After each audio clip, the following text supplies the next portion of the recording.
সম্মানিত দর্শক, আমরা আপনাদেরকে নিয়ে আসছি এখানে। আহ, গতকাল রাতে আপনারা জানতে পেরেছেন যে গতকাল বাংলাদেশের সাবেক রাষ্ট্রপতি আব্দুল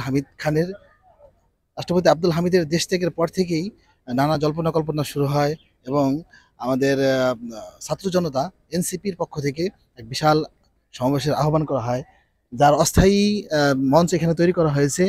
বাদ জুমা এখানে আপনার আমরা যতটুকু জানতে পেরেছি যে বাদ জুমা এখানে এনসিপির পক্ষ থেকে মহা সমাবেশের আয়োজন করা হয়েছে।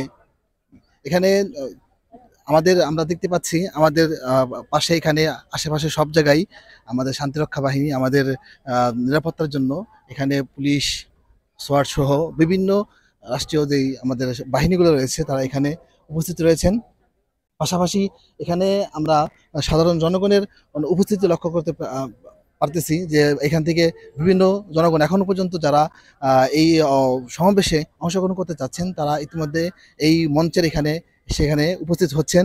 পাশাপাশি সারা বাংলাদেশ থেকে হাসানাত আব্দুল্লাহর নেতৃত্বে যেই সমাবেশের ডাক দেওয়া হয়েছে, আমরা যতটুকু জানতে পেরেছি জুমার জুমা নামাজের পরে এই সমাবেশটি অনুষ্ঠিত হবে। এখানে আমাদের ধর্ম ধর্ম বর্ণ নির্বিশেষে সমস্ত মানুষদেরকেই এই অনুষ্ঠানে উপস্থিত অর্থাৎ এই সমাবেশে উপস্থিত থাকতে বলা হয়েছে। হ্যাঁ, যতটুকু আমরা এতটুকু আপাতত আমরা এই জানতে পেরেছি। আমরাও এখানে উপস্থিত হয়েছি। যখন সমাবেশ শুরু হবে আমরা আপনাদেরকে এই সমাবেশে নিয়ে যাব এবং যারা এখানে আজকে বক্তৃতা দিবেন, পাশাপাশি এখান থেকে যেই ঘোষণা আসবে সেই ঘোষণা পরিপূর্ণ আমরা আমাদের এই নিউজে কভার করার চেষ্টা করব।